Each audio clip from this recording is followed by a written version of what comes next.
Ironblood Warlord, a nanite-infused mercenary's descent into a cyberpunk nightmare city ruled by biotech vampires and demon cults. The nanites were eating me alive again. I could feel them crawling beneath my skin like 1,000 metal spiders, rewriting my DNA one cell at a time. The mirror in this shithole motel showed a face that wasn't quite mine anymore, jaw too sharp, eyes too bright, scars that healed into perfect flesh only to split open again when the machines decided they'd made a mistake. My name is Mark Whisper, though I'm not sure that means anything in this rotting carcass of a city. Used to be a gladiator in the blood pits beneath Sector 7, where corporate executives would bet on which fighter would die more creatively. Now I'm just another mercenary with a death wish and nanites that won't let me die properly. The serum sat on the cracked table beside me, glowing that sickly green that meant biotech money. Prototype batch, stolen from Hemoglobin Industries 3 hours ago. The vampire enforcers were already sniffing around the lower levels, following the scent of my constantly regenerating blood. They'd find me soon enough. Outside, the acid rain hammered against bulletproof glass, each drop carrying enough toxins to melt human skin. The neon signs of the corporate towers bled their colors into the perpetual twilight: red for Hemoglobin Industries, blue for Neural Dynamics, purple for the Bone Merchants Guild. This city never saw real sunlight anymore, just the artificial glow of 1,000 advertisements promising salvation through surgery. I lit a cigarette with fingers that trembled from nanite reconstruction. The smoke tasted like copper and regret. The door exploded inward in a shower of splinters and vampire fury. 3 of them, all corporate muscle with surgical enhancements that made them faster than human reflexes could track. Their eyes glowed with that telltale crimson of fresh blood consumption, and their fangs had been replaced with titanium alloy that could punch through Kevlar. "Mark Whisper," the lead vampire hissed, his voice carrying the electronic distortion of a vocal implant. "You've stolen something that belongs to our masters." I flicked the cigarette at his face and rolled behind the bed as automatic weapons fire shredded the mattress. Polyfoam stuffing mixed with the smell of cordite and vampire pheromones, a cocktail that meant death was coming fast. The nanites surged through my system, flooding my muscles with synthetic adrenaline. My vision sharpened to predatory focus as I drew the sawed-off shotgun from beneath the pillow. The first vampire came around the bed in a blur of augmented speed, but the nanites had already calculated his trajectory. I put both barrels into his chest at point-blank range. He exploded in a fountain of black blood and cybernetic components. The other 2 paused for exactly 0.3 seconds, long enough for me to reload and dive through the window. Glass shards embedded themselves in my face as I fell 3 stories into the alley below. The nanites immediately began pushing the fragments out, sealing the wounds with that peculiar burning sensation that meant my body was being rebuilt against its will. By the time I hit the garbage-strewn pavement, I was already healing. The remaining vampires followed me down, landing with inhuman grace on the acid-slicked concrete. One of them had replaced his left arm with a chainsaw attachment that roared to life as he approached. The other preferred the classics, retractable claws that gleamed with neurotoxin coating. "The serum, Whisper," Chainsaw Arm demanded. "Hand it over and we'll make your death quick." I spat blood that was already clotting. Quick deaths are for amateurs. The fight was brutal and intimate. Chainsaw Arm came at me in a wide arc, trying to bisect me at the waist. I ducked under the spinning teeth and drove my combat knife up through his jaw, piercing the brain stem where his human components still functioned. He dropped like a marionette with cut strings. Claw Hands was smarter. He circled me like a predator, waiting for the nanites to finish their reconstruction cycle. That's when I'd be vulnerable, when the machines were too busy rebuilding to enhance my reflexes. He struck during the healing pause, claws raking across my chest in 4 parallel lines that opened me to the ribs. I felt my lung puncture, felt the nanites screaming through my nervous system as they tried to seal the damage. But I'd been dying for so long that pain was just another form of information. I grabbed his wrist as he pulled back for another strike, and the nanites responded to my desperation. They flooded into my grip, turning my fingers into something harder than bone. I crushed his wrist joint until cybernetic components sparked and his hand went limp. Then I beat him to death with his own severed arm. The tunnels beneath the city were where the real business happened.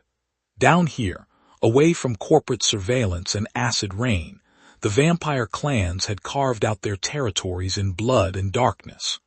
The walls wept with condensation that might have been water or might have been the liquefied remains of whoever had wandered down here unprepared. I knew these tunnels, had fought in them, bled in them, killed in them.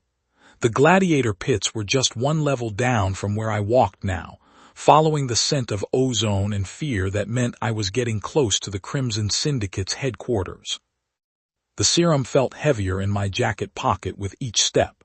According to the data I'd stolen along with it, this little vial contained enough concentrated freedom to break the neural conditioning of every human slave in the city. The vampires had been using modified brain chemistry to keep their cattle docile for decades. This serum would reverse the process in a matter of hours. Of course, it would also drive most of them insane with rage. Freedom, I'd learned, was often indistinguishable from madness. A figure stepped out of the shadows ahead, tall, gaunt, wearing the ritual scars of the demon host cult. I recognized the walk before I saw the face. Marcus Vane, my old partner from the gladiator days. The man who'd saved my life 17 times and tried to kill me twice. "Hello, Mark," he said, and his voice carried harmonics that didn't belong to human vocal cords. "You look like shit." "The nanites keep me pretty," I replied, hand moving instinctively toward my weapon. "What's the demon paying you for this conversation?" Marcus smiled, and I could see the thing living behind his eyes, something with too many teeth and a hunger that went beyond mere flesh. "Eternal life, same as always, though I have to say, your version looks more appealing every day." The nanites were already analyzing his stance, calculating threat vectors. Marcus had always been fast, but now he moved with the fluid grace of something that had never been entirely human. The demon had given him gifts in exchange for his soul, and from the look of his augmented musculature, those gifts included strength that could snap my spine like kindling. "The serum, Mark. Hand it over and I'll make sure the syndicate kills you clean." "Since when do you work for vampires?" "Since they offered me something better than death in the pits." His form began to shift, bones extending, muscles swelling with demonic enhancement. "The syndicate wants their property back. The demon wants to taste your nanite-enhanced blood. Everybody wins. Except me. Especially you." The transformation completed itself in a shower of torn flesh and inhuman screaming. What had been Marcus Vane was now something with too many joints and claws that dripped acid. The demon host looked at me with eyes like burning coals and smiled with a mouth full of razors. I shot him in the face. The bullet passed through his skull without slowing down, leaving a hole that sealed itself almost immediately. Demon-enhanced healing made my nanites look like a parlor trick, but I'd expected that. What I hadn't expected was how fast he could move. He covered the distance between us in a single bound, claws raking across my chest before I could dodge. The nanites screamed as they tried to process damage that included both physical trauma and demonic corruption. I could feel something alien trying to take root in my bloodstream, fighting against the machines that kept me alive. I grabbed a handful of thermite grenades from my belt and pulled the pins with my teeth. "Remember the Helmuth job, Marcus, when we had to blow our way out of that demon nest?" His burning eyes widened with something that might have been his original personality surfacing. "Mark, don't." I shoved the grenades into his chest cavity and threw myself backward as they detonated. The explosion turned the tunnel into a furnace, and even with nanite protection, I felt my skin blister and peel. When the smoke cleared, there was nothing left of Marcus but a stain on the wall and the lingering smell of sulfur. The nanites immediately began repairing the burns, but they couldn't fix the hollow feeling in my chest.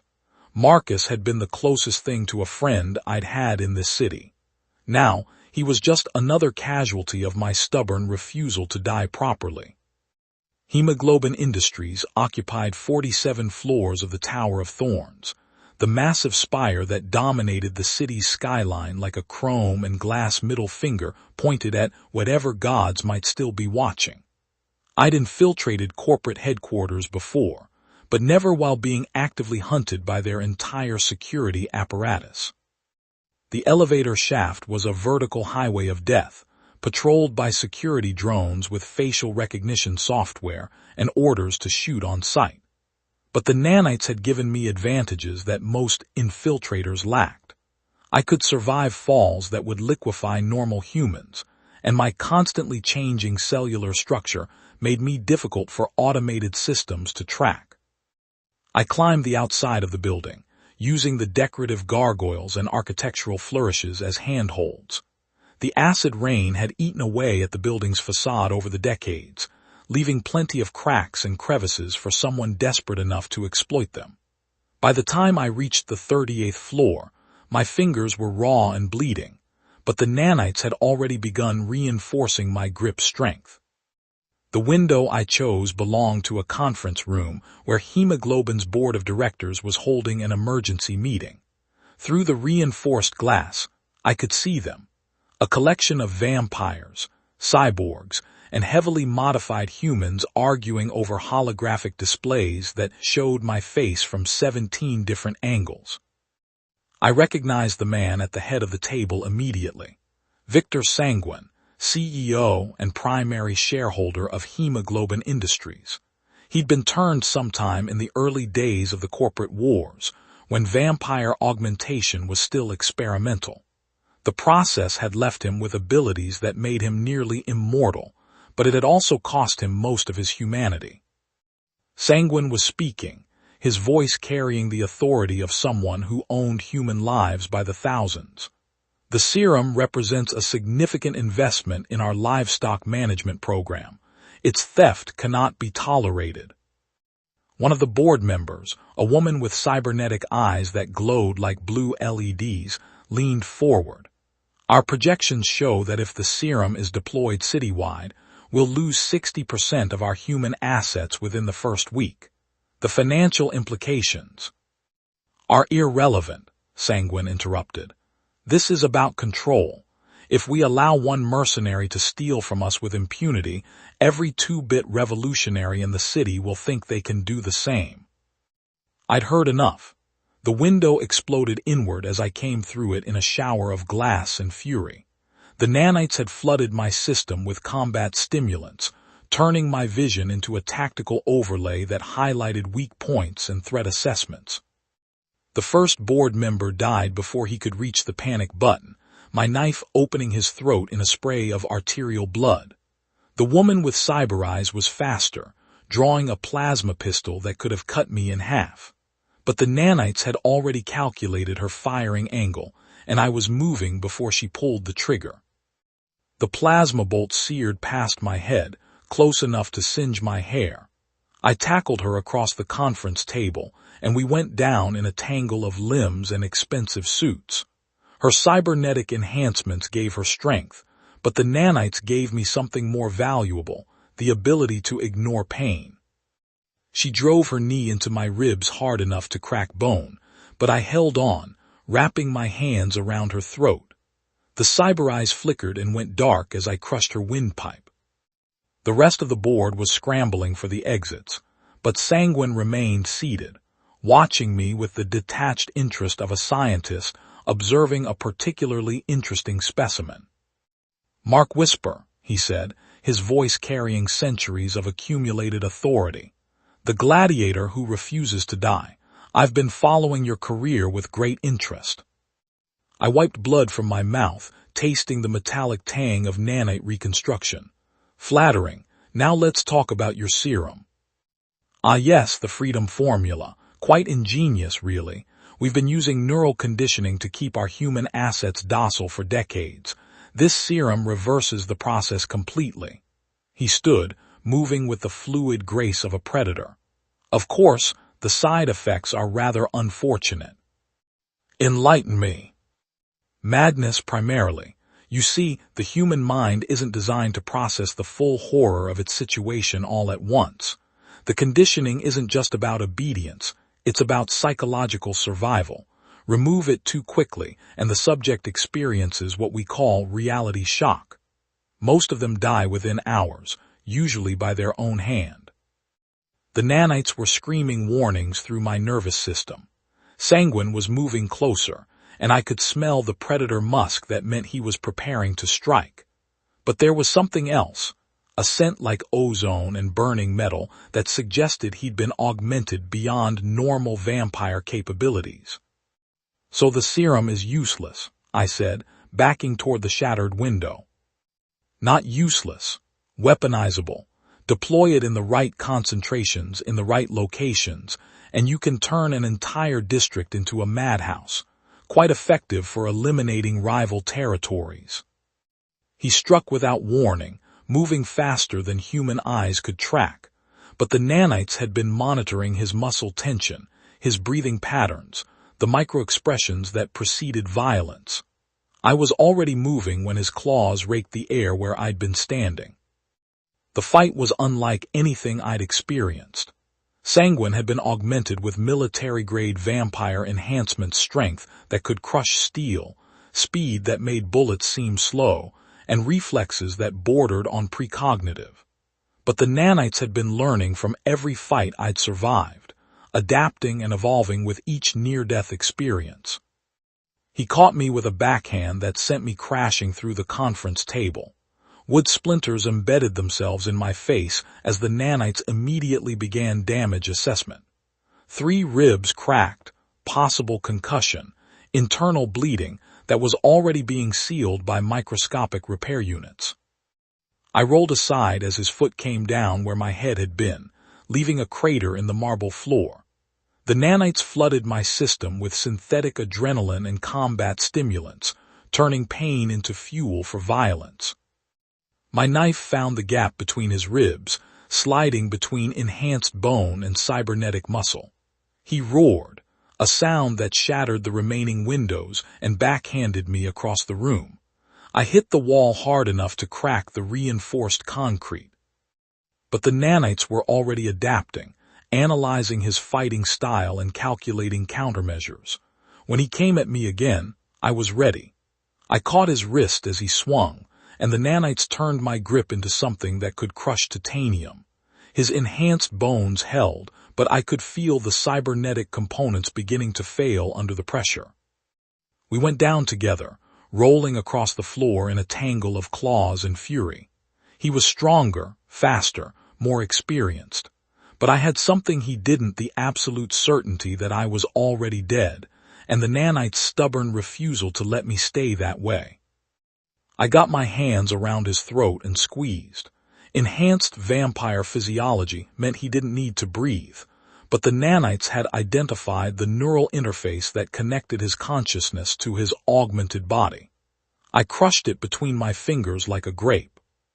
Sanguine's body went limp, his enhanced muscles suddenly without direction. But his eyes were still aware, still burning with centuries of accumulated malice.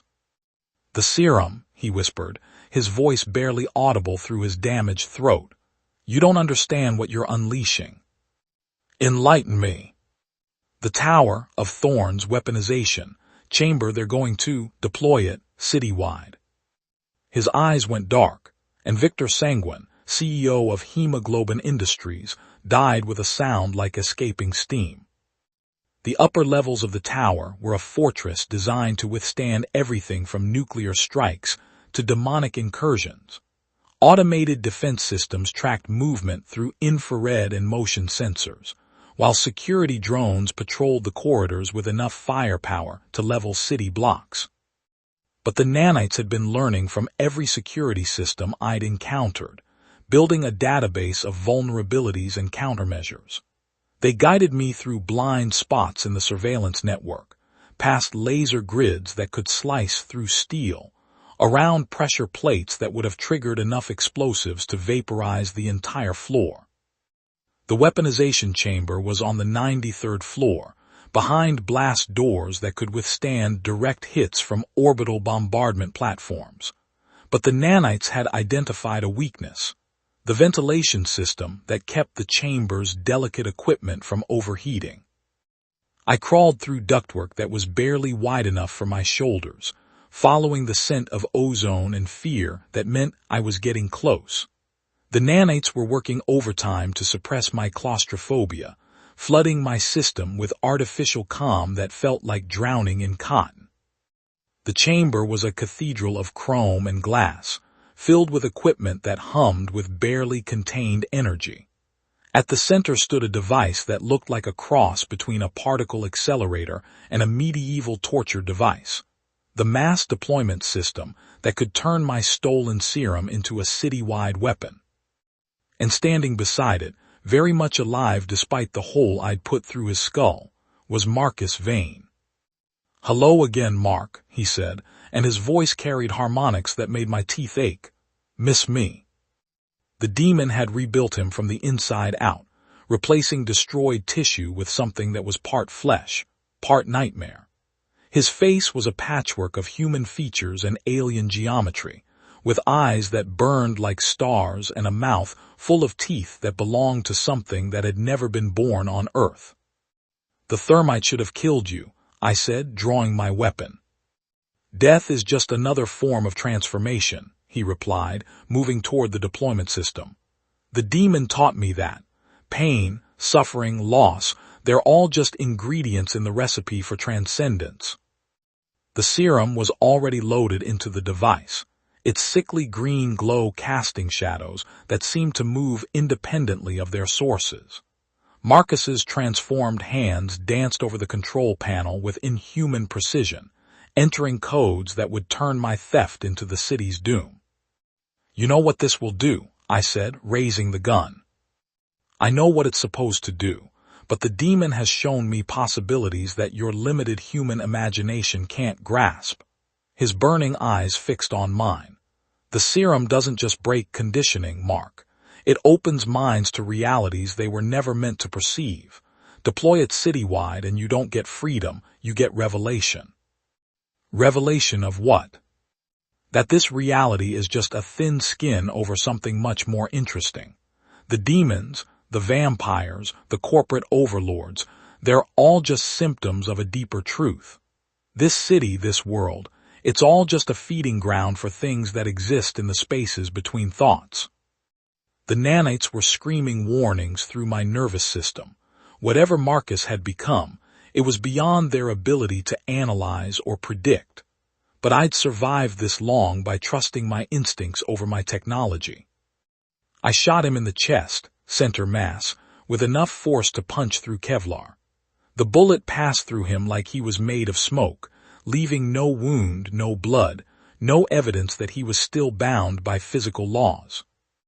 "The old rules don't apply anymore, Mark. I've transcended the limitations of flesh and blood." He turned back to the control panel, fingers moving in patterns that hurt to watch.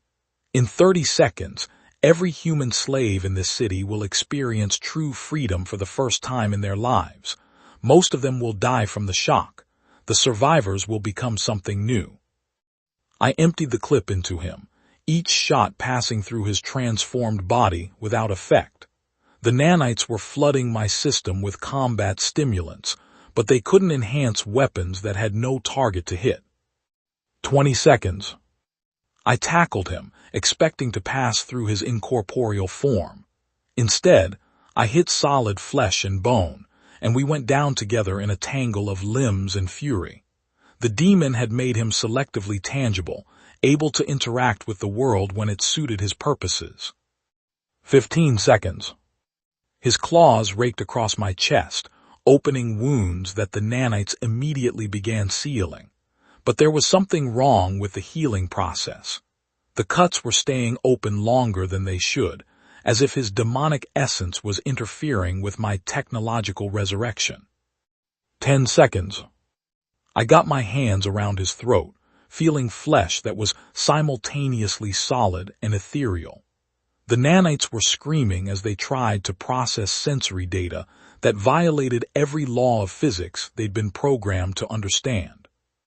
5 seconds. "You can't stop it, Mark," he whispered, his voice carrying the weight of cosmic inevitability. "The revelation is coming whether you want it or not." I crushed his windpipe with everything the nanites could give me. His body dissolved into smoke and shadow, but his laughter echoed through the chamber as the deployment system activated with a sound like the world ending. The serum dispersed through the city's atmospheric processors in a cloud of green mist that settled over the sprawling metropolis like a toxic blessing. From the tower's observation deck, I could see it spreading through the districts, Sector 7, where I'd fought in the blood pits, the corporate quarter where vampires auctioned human organs, the underground where demon cults practiced their obscene rituals. The effects were immediate.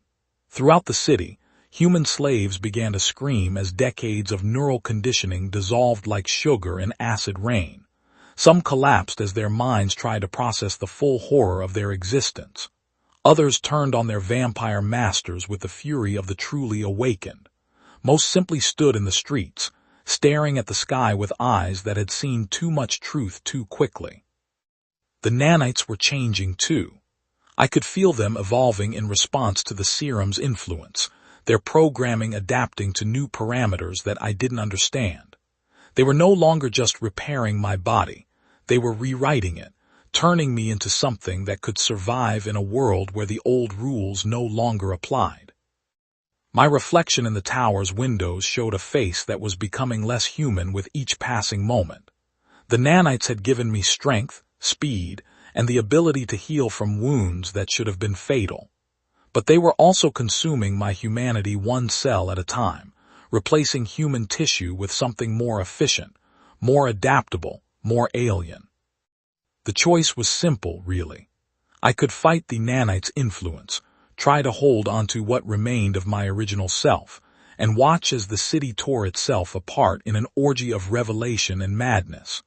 Or I could embrace the transformation, become something capable of imposing order on the chaos I'd unleashed. The serum had freed the city's human slaves, but freedom without guidance was just another form of slavery. Someone would have to take control, establish new rules, create a new order from the ashes of the old. The vampires were dying as their food supply turned against them. The demons were retreating to whatever hell they'd crawled out of. The corporate overlords were barricading themselves in their towers, waiting for the storm to pass. But I was still standing, still breathing, still capable of choice. The nanites whispered seductive promises through my nervous system.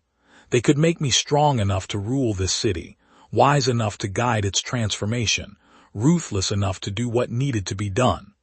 All I had to do was stop fighting them, let them complete their work, accept the gift of transcendence they offered.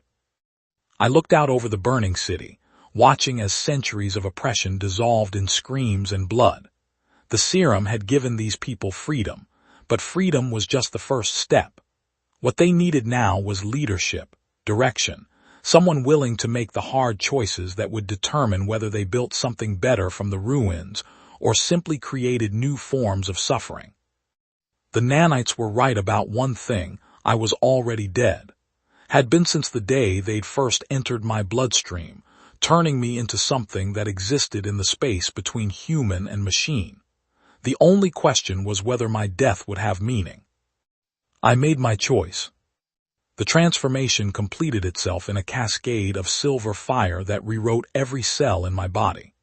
The nanites didn't just heal me anymore, they perfected me, turning flesh into something harder than steel, blood into liquid lightning, thoughts into weapons that could reshape reality through sheer force of will. When it was over, I was no longer Mark Whisper, failed gladiator and reluctant mercenary. I was something new, something necessary, something capable of bringing order to a world that had forgotten the meaning of the word. The city spread out below me like a circuit board made of neon and despair. Its people were free now, but freedom without purpose was just another form of chaos. They would need guidance, structure, someone willing to make the choices they couldn't make themselves. I had become that someone. The nanites had given me the tools, and the serum had given me the opportunity. What I did with them would determine whether this city became a paradise or a graveyard. Either way, it would be mine. The acid rain continued to fall, washing the blood from the streets and carrying away the last remnants of the old world. In the distance, I could hear the sound of revolution, the screams of the newly awakened, the death rattles of their former masters, the birth cries of something unprecedented. I smiled, feeling the nanites respond to my emotions by flooding my system with synthetic satisfaction. The city was burning, but from ashes came new growth. From chaos came new order. From the death of one world came the birth of another. And I would be its god.